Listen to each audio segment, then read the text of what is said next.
Bonjour et bienvenue dans Change de régime, le podcast pour revoir ta relation à la nourriture, épisode 8. Comment on mange ou comment reconnaître ce que l'on fait peut nous permettre de changer.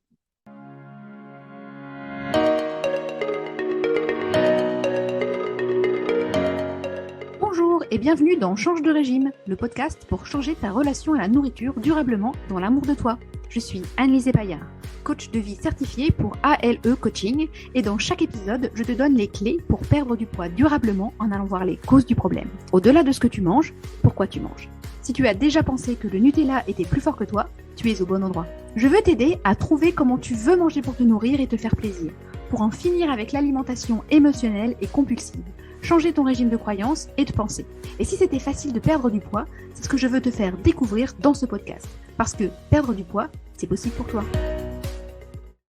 Dans l'épisode précédent, on a parlé de pourquoi on mange, des raisons initiales et les autres, et de pourquoi il est important de se reconnecter à son corps. Dans cet épisode, je voudrais parler un peu plus de comment on mange. Parce que tu le sais maintenant, la première étape vers le changement, c'est la prise de conscience. Et reconnaître ce que tu fais, c'est la première étape pour changer ton rapport à la nourriture, si, bien sûr, c'est ce que tu veux. Une fois que tu t'es reconnecté à tes sensations de faim et de satiété, et que tu t'es familiarisé avec l'échelle de la faim, tu vas t'apercevoir que ton envie de manger n'est pas tout le temps liée au fait d'avoir physiquement faim. Il y a en fait la faim et l'envie de manger. Et ce sont deux choses différentes qu'il est vraiment utile de différencier. Pourquoi c'est important ? Parce que quand tu manges quand tu n'as pas faim, tu manges pour une autre raison que le but initial de pourquoi tu manges initialement.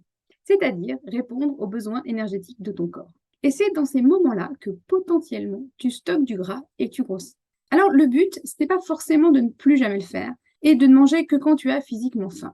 Mais il est tout de même utile, si tu es en surpoids, de le reconnaître, et même si tu n'es pas en surpoids d'ailleurs, et de le faire en conscience, pour ne le faire que quand, du moins, tu l'as décidé, et pas contre ton plein gré. Et là, peut-être que tu vas me dire, mais Annelise, moi j'ai toujours faim quand je mange. Je ne sais pas. Peut-être, mais ça serait vraiment intéressant quand même que tu vérifies. En tout cas, si tu es en surpoids, que tu ailles au moins explorer cette possibilité. Par exemple, imaginons tu es au milieu de ton repas et tu as atteint le +2 de l'échelle de la faim. Tu sais, le moment où tu es rassasié et c'est agréable. Potentiellement, s'il te reste de la nourriture dans ton assiette, tu seras peut-être tenté de continuer de manger. Ou si tu n'as pas pris ton dessert, tu iras peut-être jusqu'à +3 ou +4 parce que tu as l'habitude de prendre un dessert.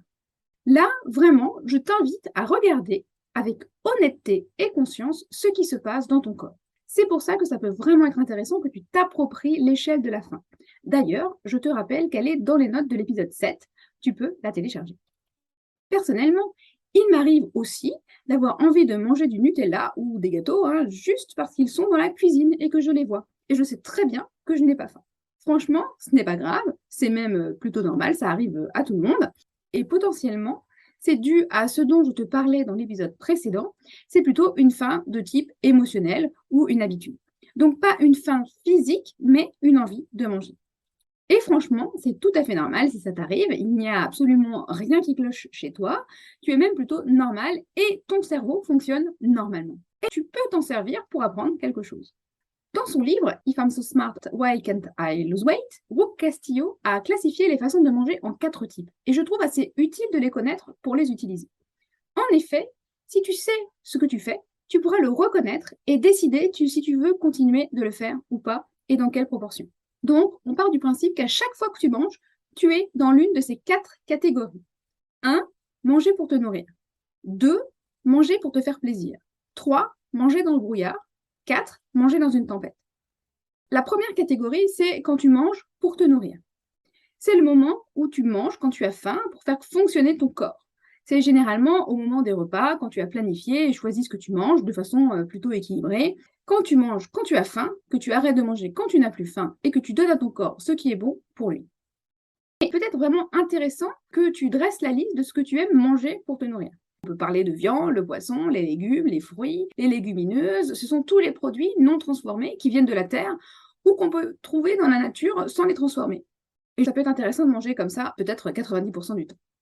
Ensuite, ce qui fait que tu manges pour te nourrir, c'est aussi que tu manges quand tu as faim et que tu arrêtes de manger quand tu n'as plus faim. Donc, quand tu es entre -2 et +2 sur l'échelle de la faim.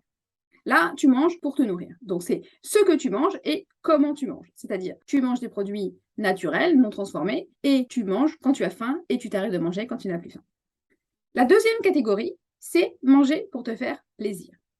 C'est le moment où tu manges des choses que tu aimes, mais qui ne nourrissent pas ton corps.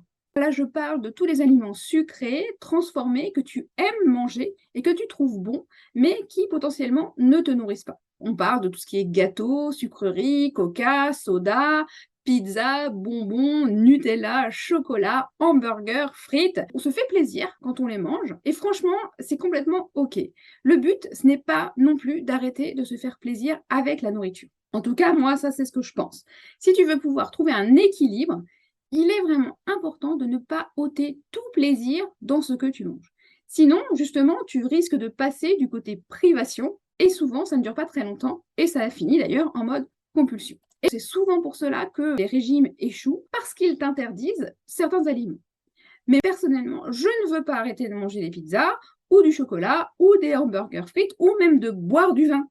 Car non, ça ne nourrit pas, même si c'est à base de raisin. Le chocolat, c'est pareil, il y a du magnésium dedans, mais non, ça ne nourrit pas. Voilà. Et c'est OK.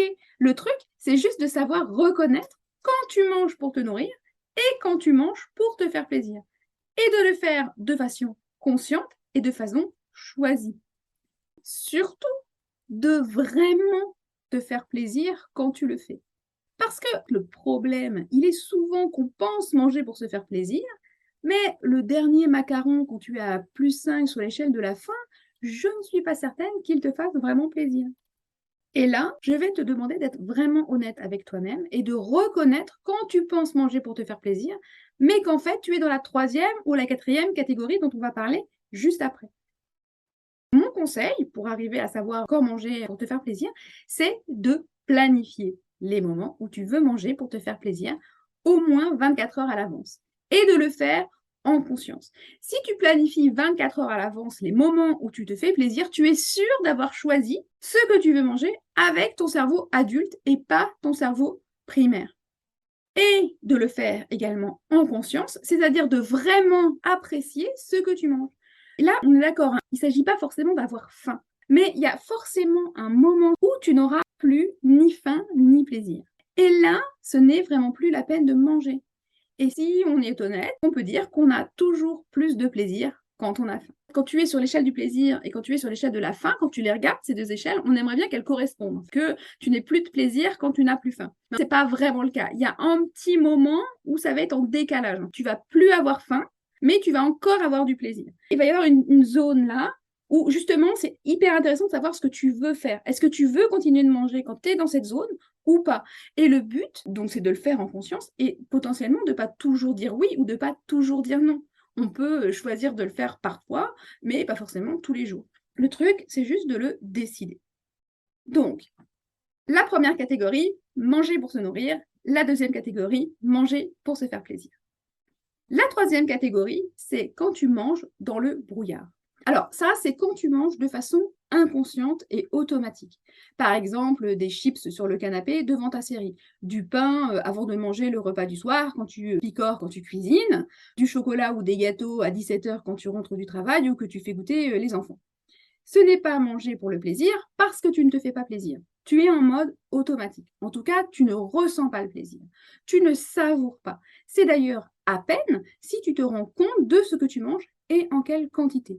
C'est un peu comme quand tu te retrouves avec le dernier gâteau de la boîte dans la bouche sans savoir vraiment comment il est arrivé là. Quand tu prends un paquet de popcorn ou un paquet de graines sur ton canapé en regardant la série et que tu le manges et que finalement il est fini, tu sais même pas où il est passé. C'est aussi quand tu manges contre ton plein gré.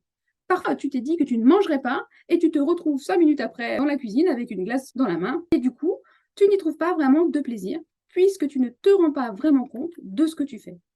Mon conseil, stop dès que tu t'aperçois que tu es en train de manger dans le brouillard. Dès que tu le reconnais, reconnecte-toi à ton corps et à tes sensations. Au passage, il n'est jamais trop tard pour s'arrêter. Chaque action, chaque gâteau compte. Le foutu pour foutu, c'est toujours une erreur de pensée. C'est pas parce qu'il en reste un que ça ne fait pas de différence. Si, ça fait une différence. Enfin, la quatrième catégorie, c'est donc quand tu manges dans une tempête. C'est ce que j'appelle le tampon par excellence. C'est quand tu manges alors que tu n'as pas faim, tu sais ce que tu fais, mais tu as l'impression de ne pas pouvoir t'arrêter. C'est quand tu binges, quand tu manges tes émotions comme la colère, la tristesse, que tu penses que tu ne pourras pas t'arrêter, que c'est en dehors de ton pouvoir et de ton contrôle. Pour info, les tempêtes finissent toujours par s'arrêter. Tu finis toujours par t'arrêter de manger. La pensée « je ne peux pas m'arrêter » est toujours fausse. Ça peut arriver souvent quand tu t'es privé d'un aliment ou que tu penses que tu n'as pas le droit de manger ceci ou cela. Je me souviens d'une fois où j'ai mangé dans une tempête, comme ça, j'avais mangé 5 paquets de Kinder Bueno périmés. Et vraiment, je t'assure, il était vraiment pas bon, je le savais, je sentais qu'ils étaient pas bons, et pourtant je ne pouvais pas m'arrêter. Enfin, je pensais que je ne pouvais pas m'arrêter. J'étais vraiment en proie à une émotion assez violente, et je pensais ne pas pouvoir me contrôler. En tout cas, la pensée « je ne peux pas m'arrêter » était bel et bien là. Comme si c'était plus fort que moi. J'étais vraiment dans une tempête, incapable de m'arrêter de manger ces gâteaux tout en sachant qu'ils étaient mauvais et que je n'y prenais absolument aucun plaisir. Et bien sûr, j'ai fini par m'arrêter. La preuve, c'est que je ne suis pas en train de manger un Kinder Bueno périmé en ce moment. Et peut-être que je me suis arrêtée parce qu'il n'y en avait plus, mais je me suis quand même arrêtée. Et ça, c'est vraiment important à savoir et à reconnaître. Parce que le problème avec cette catégorie, c'est qu'en plus, on se sent souvent très coupable après. On se sent en plus très mal après avoir bingé comme ça. On se dit qu'on n'aurait pas dû et qu'on est bonne à rien, que quelque chose ne va pas chez nous et qu'on est cassé quelque part. En plus, ça ne libère absolument pas l'émotion, elle reste là enfouie et ressortira sans doute plus tard encore plus fort. Mon conseil, quand tu le fais, c'est vraiment déjà de noter le moment où tu t'arrêtes. Parce que, crois-moi, tu vas t'arrêter et d'essayer de ne pas te juger ensuite. Il est également très important de regarder comment tu te parles et ce que tu te dis. Et je te conseille de te demander ce que tu dirais à ce moment-là à ta meilleure amie ou à une personne qui t'est extrêmement chère. Parce qu'en fait, quand tu tamponnes, c'est parce qu'il y a une raison. Et c'est toujours utile d'aller la chercher, de te demander ce qui se passe et pourquoi tu as mangé comme cela. Qu'est-ce qu'il y a derrière? Quelle est l'émotion et la pensée qui la cause? Passer dans l'analyse ou la compassion plutôt que dans le jugement sera toujours plus utile sur le long terme. Parce que dans la culpabilité, il est probable que tu continues de manger ou que tu te prives. Et là, ce n'est pas bon non plus parce que ce n'est pas gérable sur le long terme. C'est juste un cercle vicieux. Dans mon programme de coaching, ce que j'enseigne à mes clientes, c'est à vraiment déterminer comment elles veulent manger pour se nourrir et comment elles veulent manger pour se faire plaisir. Et comme il est probable qu'on continue parfois de manger dans le brouillard et dans une tempête, apprendre à le reconnaître et à gérer au mieux quand ça arrive. Parce que oui, et ça je crois que c'est aussi une chose essentielle à savoir, le but, ce n'est pas forcément de ne plus tamponner. Je ne sais même pas si c'est possible. Oui, on va certainement continuer à manger parfois au-delà de notre faim, à tamponner une émotion. Mais je crois qu'au final, c'est assez humain. Même les personnes très minces et qui n'ont aucun problème avec la nourriture le font aussi. La différence, c'est qu'elles n'en font pas toute une histoire, qu'elles ne rajoutent pas une couche de culpabilité par-dessus, qu'elles l'oublient même peut-être, ne s'en rendent pas compte et passent à autre chose. Du coup, ça s'équilibre et elles ne prennent pas de poids quand ça leur arrive. Donc, si on récapitule, je classe les façons de manger en 4 catégories. Manger pour se nourrir, manger pour se faire plaisir, manger dans le brouillard ou dans une tempête. Quand tu manges, tu es forcément dans l'une de ces catégories. Et si tu veux perdre du poids et changer ta relation à la nourriture, le but, c'est de déterminer comment tu veux manger pour te nourrir et comment et quand tu veux manger pour te faire plaisir. Et le faire en conscience. Trouver l'équilibre qui te permettra d'être au poids que tu souhaites. Pour changer ta relation à la nourriture, je pense qu'il est aussi important de savoir repérer quand tu manges dans le brouillard et dans une tempête, d'arrêter quand tu t'en rends compte et de trouver un moyen de comprendre et de vivre les émotions qui se cachent quand tu le fais.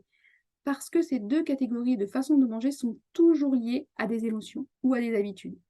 Mais tant que tu ne vivras pas tes émotions, elles reviendront 2 fois plus fort. Et je pense que c'est ce dont je te parlerai dans le prochain épisode. Voilà ce que je voulais te partager aujourd'hui. J'espère que ça t'a plu. Si c'est le cas, n'hésite pas à mettre un commentaire et une note 5 étoiles. Ça m'aidera beaucoup à faire décoller mon podcast. Et si tu veux apprendre plus et avoir plus d'infos, je te conseille de t'inscrire à ma newsletter. Ce n'est pas compliqué, c'est un mail par semaine, tous les vendredis matins. Je te partage des astuces et des conseils. Pour ça, rien de plus simple. Va sur mon site www.alecoaching.fr, tout attaché de minuscules, et tu trouveras un formulaire pour recevoir mon cadeau gratuit, mes astuces pour arrêter de binger et t'inscrire à ma newsletter. En attendant, je te dis à la prochaine pour un nouvel épisode. Et n'oublie pas, perdre du poids, c'est possible pour toi. À très vite!